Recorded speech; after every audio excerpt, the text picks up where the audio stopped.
If you've ever been interested in collectibles, you know about the subject we're going to talk about today.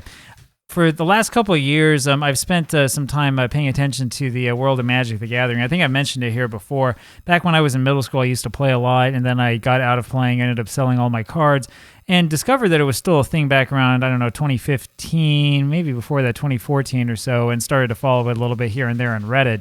And one of the things I found that was interesting was the internal debates that would go on, especially among fans of the game, about the prospect of reprinting cards, right?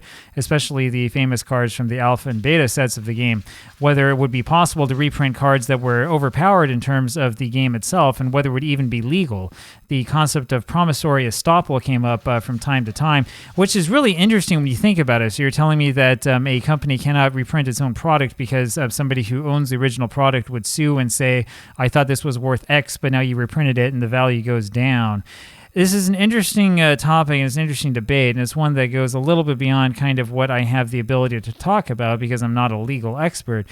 But the thing that people forget is that the world of baseball sims also saw this very same debate in the early 1970s. In fact, I think most people who are watching this might not be fully aware of this. So what happened back in the day is the APPA game company was running into some problems because of the Strat-O-Matic Super Advanced game. When you read the APPA journal, you won't see anything about Strat-O-Matic in there, but we know that the fact that the Super Advanced game allowed for lefty-righty splits created a big problem for J. Richard Sides. And there were some people who said, hey, you know what you should do? You should go and reprint those old seasons from the 50s that nobody can play with anymore. In fact, if you read through the APPA journal in the late 60s and early 70s, you'll see that people were getting fed up with the brand of baseball that was around at the time and were longing for a day with more hits and more home runs. And that leads us over here to our subject for today, which is an article that you've probably not seen before unless you're a real geek like me. So we look over here at the APPA journal. This is from December 1973. We'll see if we can make this just a little bit bigger. There we go. And so we won't worry too much about Hank Aaron's 73 season. We won't worry about Choo Choo Coleman. We won't worry too much about the rest of this stuff. What we're looking for here is on page 8. This is this Robert Ellis article, and we'll take just a closer look over here at this. In the latter part of 1970, the reprint issue burned hot in the realm of APPA-dom. We all took our respective sides, and in the December issue of the journal, our communal voices were heard as the headline emblazoned fans' call for reprints. A survey was made and presented to the game company. Mr. Seitz considered our request and responded in a straightforward manner. I think it would be unethical on my part. The people who want me to reissue are the ones who can't get them anywhere. Those who paid through the nose for them are going to be rightfully upset if here there is a brand new mint set of the same thing. They would have a right to be incensed about it. This is exactly what we're talking about. This is the same issue you see in all sorts of collectibles, right? Think about a rare, video game, right? Think about, it's kind of ludicrous, but like the Nintendo World Championships card, if somebody came out with a new version that was completely identical to the original, collectors would be livid because all of a sudden something that is extraordinarily rare and very valuable would be quite common, right? We continued to quibble with ourselves for a little while, but the issue has been squelched in Mr. Seitz's first 9 words. Kind of, but not really, because we know, in hindsight, that all of those seasons were reprinted in superior quality, and there's a reason why certain seasons from like the late 50s, early 60s, mid-60s, and even late 60s in APPA tend not really to be worth that much money today, and the reason why is because the reprints tend to be better to play with. But here he says, I believe that should the APPA game company reprint the older sets, primarily those from the early 50s, updating them with double columns, speed ratings, and pitcher strikeouts and walk factors, the original sets would not lose one iota of their true collector's value. We must face the reality that there is really no such thing as a reprinted APPA card from the 50s. Since many of these cards were originally produced, APPA has both changed its printing styles and added various innovative factors to its card ratings.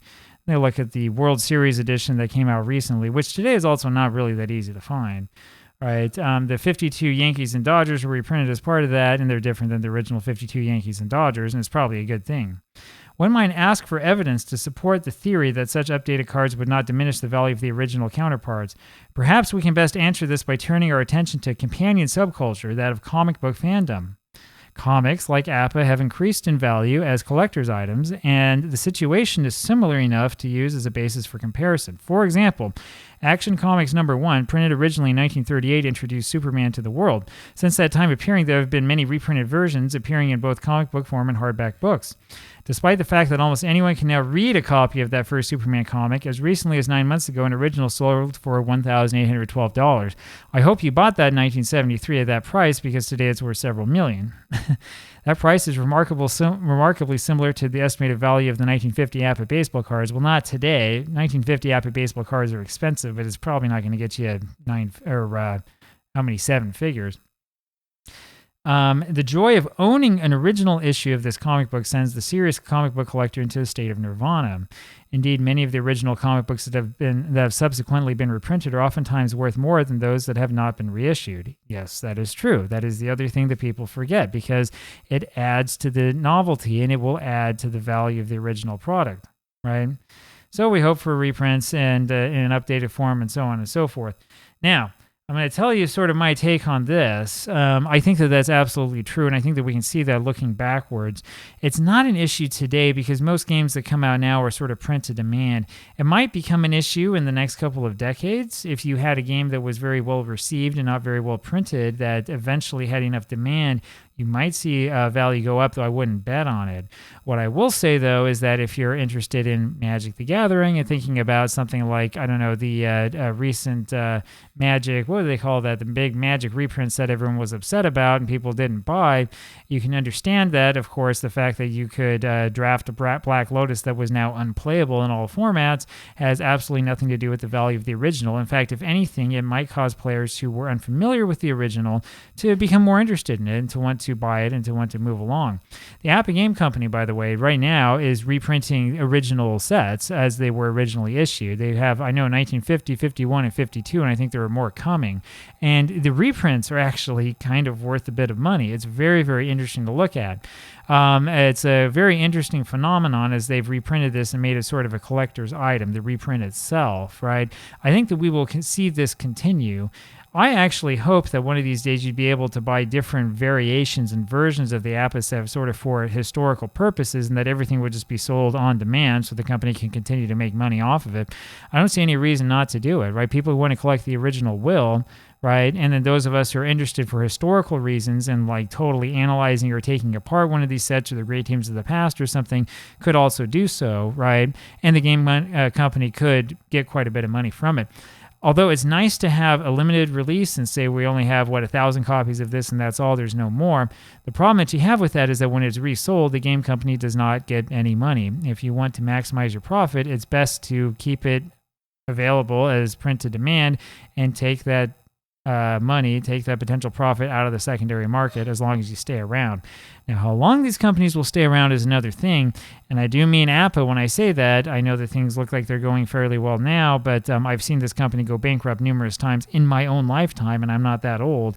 I wouldn't be surprised if it happens again, but that's another subject for another time. Let me know what you think about the old reprint issue. Let me know down below. It'd be great to talk about this and sort of see if there isn't a little bit of similarity here. Fun stuff to think about. Talk to you later. Bye.